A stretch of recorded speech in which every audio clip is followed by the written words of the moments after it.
Cream ஆதித்யாய சோமாய மங்களாய புதாய குரு சுக்ர சனிப்பியச்ச ராகவே கேதவே நமக.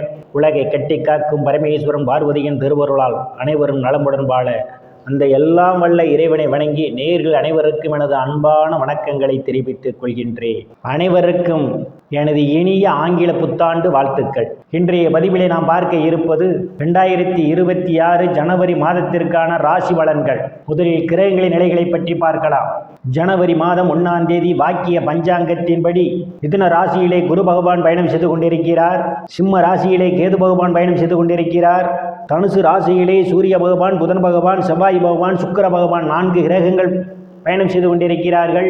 கும்ப ராசியிலே சனி பகவானும் ராகு பகவானும் பயணம் செய்து கொண்டிருக்கிறார்கள். இம்மாதம் 4 கிரகங்கள் இடப்பெயர்ச்சி ஆகின்றன. 11ஆம் தேதி தனுசு ராசியிலே பயணம் செய்து கொண்டிருக்கின்ற புதன் பகவான் மகர ராசிக்கு இடப்பெயர்ச்சி ஆகிறார். அவர் மீண்டும் ஜனவரி மாதம் 29ஆம் தேதி மகர ராசியிலிருந்து கும்ப ராசிக்கு இடப்பெயர்ச்சி ஆகிறார். 14ஆம் தேதி தனுசு ராசியிலே பயணம் செய்து கொண்டிருக்கின்ற செவ்வாய் பகவான் மகர ராசிக்கு இடப்பெயர்ச்சி ஆகிறார். ஜனவரி மாதம் 15ஆம் தேதி தனுசு ராசியிலே பயணம் செய்து கொண்டிருக்கின்ற சூரிய பகவானும் சுக்கிர பகவானும் மகர ராசிக்கு இடப்பெயர்ச்சி ஆகிறார்கள். நான் கூறக்கூடிய பலன்கள் அனைத்தும் வாக்கிய பஞ்சாங்கத்தின்படி கோச்சார ரீதியான உலக மக்கள் அனைவருக்குமான பொது பலன்கள். உங்களுடைய சுய சாதகத்தில் கிரகங்கள் இருந்த நிலைமையும் தற்போது நடக்கக்கூடிய தசாபுத்தியும் கணக்கில் எடுத்துக்கொண்டு பலன்கள் எடுக்கும் போதுதான் துல்லியமான பலன்களை எடுக்க முடியும். உங்களுக்கு துல்லியமான பலன்கள் நீங்கள் தெரிந்து கொள்ள விரும்பினால் உங்களுடைய பெயர், பிறந்த தேதி, பிறந்த நேரம், பிறந்த ஊர் ஆகியவற்றை எனது வாட்ஸ்அப் எண்ணிற்கு அனுப்பி வைத்து பலன்களை தெரிந்து கொள்ளலாம், உரிய கட்டணம் செலுத்தி. வாருங்கள் ராசிக்குள் போகலாம். ராசியில் பகவான் பயணம் செய்து கொண்டிருப்பதும் ராசியை சனி பகவானும் ராகு பகவானும் பார்வையிடுவதாலும் உங்கள் செயல்பாடுகளில் வேகம் குறைந்திருக்கும். எந்த இன்று செய்யலாம் நாளை செய்யலாம் என்று தள்ளி போடுவதற்கான ஒரு சூழலை ஏற்படும். இருந்தபோதும் சூரிய இம்மாதத்தினுடைய முற்பகுதியில் அவர் பயணம் செய்து கொண்டிருப்பதால் ஆனாலும் தொட்ட பணியை செய்து முடிப்பீர்கள். ஸ்தானத்தில் எந்தவித கிரகங்களும் இல்லை. தனங்குடும்ப வாக்குஸ்தானாதிபதி இம்மாதம் 11ஆம் தேதி வரை பூர்வத்திலும் 11 பிறகு அவர் ருணரோக ஸ்தானத்திலும் பயணம் செய்வார். இருந்த இடங்களிலிருந்தெல்லாம் பணவரவுகள் தாராளமாக கிடைப்பதற்கான ஒரு சூழல் உண்டு. கூடிய மாதமாகவே இந்த மாதம் அமைய காத்து கொண்டிருக்கின்றது. தைரிய வீரியஸ்தானத்திலே எந்தவித கிரகங்களும் இல்லை. தைரிய வீரியஸ்தானத்தை குரு பகவான் பார்வையிடுவதால் எந்த ஒரு செய்யும் வெற்றி முனைப்போடு செய்து முடிப்பீர்கள். அவருடைய அன்பும் ஆதரவும் உங்களுக்கு நிறைந்திருக்கும். அவர்களால் அனுகூலமான பலன்கள் உண்டு. சிலருக்கு சிறு குறு பயணங்களால் ஆதாயம் உண்டு. சிலருக்கு சுப செய்திகள்லாம் வந்து கிடைப்பதற்கான ஒரு சூழல் உண்டு. இருந்து வந்த மனக்கசப்புகள் எல்லாம் மாறி நல்ல நட்புணர்வு ஏற்படுவதற்கான ஒரு சூழலும் உண்டு. எந்தவித கிரகங்களும் இல்லை. சுகஸ்தானத்தை சனி பகவான் பார்வையிடுவதால் தாயுடன் அனுசரித்து போவது நல்லது. இல்லையே உங்களுக்கும் தாய்க்கும் இடையே கருத்து மோதல் ஏற்படுவதற்கான ஒரு சூழல் ஏற்படலாம். கூடுதல் கவனம் எடுத்துக்கொள்ள வேண்டும். சிலர் தாய்க்காக மருத்துவ செலவு செய்வதற்கான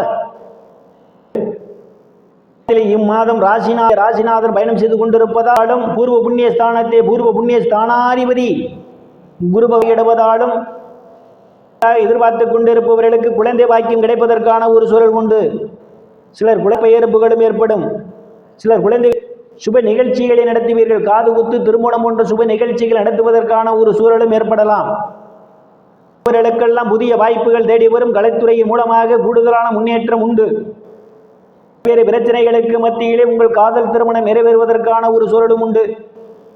ராசிகளை சிந்திப்பீர்கள். அவருடைய ஆசியும் ஆசீர்வாதமும் உங்களுக்கு நிறைந்திருக்கும். ஸ்தானத்திலே இம்மாத பிற்பகுதியிலே ராசிநாதன் பயணம் செய்து கொண்டிருப்பதாலும் பகவான் செவ்வாய் பகவான் பயணம் செய்து கொண்டிருப்பதாலும் இம்மாத பகுதியிலே உங்களுக்கு ஏற்பட்டிருந்த கடன் பிரச்சனைகள் அனைத்தும் தீர்வதற்கான ஒரு சூழல் உண்டு. இடத்திலே சக பணியாளர்களுடைய அன்பும் ஆதரவும் உங்களுக்கு நிறைந்திருக்கும். அவர்களால் அனுகூலமான பலன்கள் உண்டு.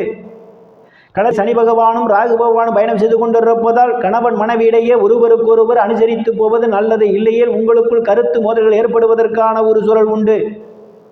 எந்தவித கிரகங்களும் இல்லை. லாபஸ்தானத்திலே பயணம் செய்து கொண்டிருப்பதால் எதிர்பாராத இடங்களிலிருந்து எதிர்பாராத பண வரவுகள் எல்லாம் உங்களுக்கு கிடைப்பதற்கான ஒரு சூழல் உண்டு. கிராஜுவிட்டி போனஸ் போன்றவைகளால் வித கிரகங்களை பாக்கியஸ்தானத்தை சனி பகவான் பார்வையிடுவதால் போவது நல்லது. இல்லையே உங்களுக்கும் தந்தைக்கும் இடையே கருத்து மோதல்கள் ஏற்படுவதற்கான ஒரு சூழல் உண்டு. கூடுதல் கவனம் எடுத்துக்கொள்ள வேண்டும். சிலர் தத்துவ செலவு செய்வதற்கான ஒரு சூழலும் ஏற்படலாம். வித கிரகங்களும் இல்லை. இம்மாத முறையிலே பூர்வ புண்ணிய ஸ்தானத்திலும் இம்மாதிலே வானத்திலும் அவர் பயணம் செய்து கொண்டிருப்பதால் முயற்சிகள் அனைத்தும் இம்மாத முற்பகுதியிலே உங்களுக்கு வெட்டக்கூடிய காலமாக அமையும். காண முடியும். எல்லாம் அவரவர் தகுதிக்கு ஏற்றவாறு வேலைகள் கிடைப்பதற்கான ஒரு சூழல் உண்டு. இருப்பவர்களுக்கு பதவி உயர்வு பாராட்டு கிடைக்கும். அரசியல்வாதிகளுக்கு அரசியலில் நல்ல முன்னேற்றமும் உயர் பொறுப்புகளும் தேடி வரும். ஆனால் இம்மாத பிற்பகுதியிலே கூடுதல் முயற்சிக்கு பிறகே நீங்கள் தொழிலை காண முடியும்.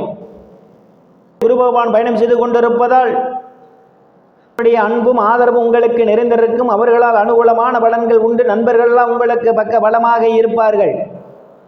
வித கிரகங்களும் இல்லை. சுகஸ்தானம் பாக்கியாதிபதியுமான செவ்வாய் பகவான் பார்வையிடுவதால் முயற்சி செய்து கொண்டிருப்பவர்களுக்கு வெளிநாடு செல்வதற்கான வாய்ப்புகள் தேடி வரும். தேவையில்லாத செலவுகளும் ஏற்படுவதற்கான ஒரு சூழல் உண்டு. செலவுகள் விஷயத்தில் கூடுதல் கவனம் தேவை. திருப்பொருளால் அனைத்து செல்வச் செழிப்பும் பெற்று சிறப்புடன் வாழ அந்த எல்லாம் வல்ல இறைவனை வணங்கி நேயர்களை பதிவில் சந்திக்கும் வரை விடைபெறுவது ஜோதிடர். நன்றி, வணக்கம்.